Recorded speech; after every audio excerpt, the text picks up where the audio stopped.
In this section, we're talking about triangles and coordinate proof and positioning triangles on the coordinate plane. And this is a little bit, trying to think of some good words, abstract, theoretical, maybe academic.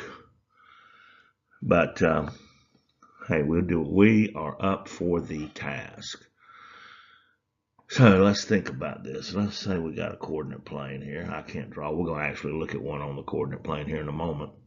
This particular example. It says position and label an isosceles triangle. Isosceles means that the two legs are going to be equal, right? They're going to be congruent.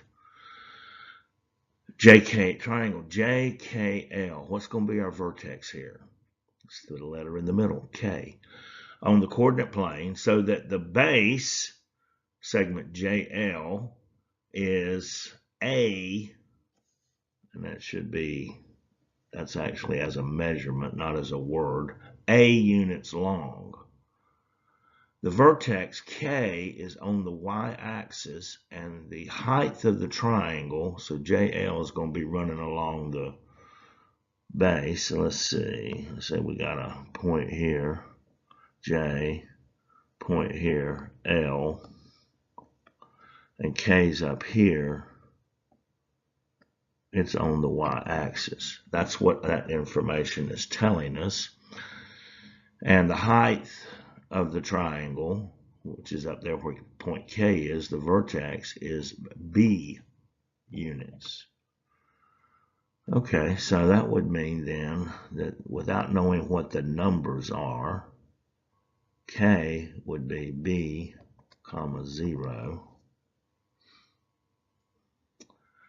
And this entire JL is A units, which would mean that this coordinate, and it's going to be in the negative position, it's going to be negative A over 2, half of A, but it's on the negative side of the horizontal axis. And Y at this point is equal to 0. And over here at L, it's going to be half of A, but it's going to be positive A over 2 with a 0 coordinate for the Y coordinate.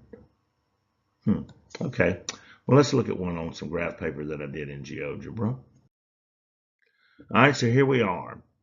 And so even though this has got numbers with it, and actually this looks like it's an equilateral triangle, but equilateral is actually in the family of the isosceles.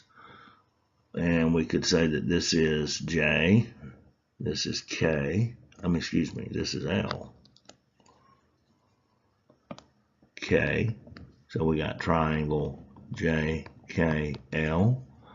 K is our vertex up here. And we could say that then this is B, the height. Excuse me. What did I put on that other screen? That would be 0B. I got to go back and look at that. Whether I put B0 or 0B, I can't remember, but it should be 0B. And this expanse here is actually 6 units long, negative 3 out to 3. Think about that. That's 6 units. And so then this is negative A over 2. Well, negative 6, negative, and then 6 over 2 is going to be negative 3. Well, see, there it is. Y is 0. And L, which would be A over 2, 0. Well, 6 over 2 is 3.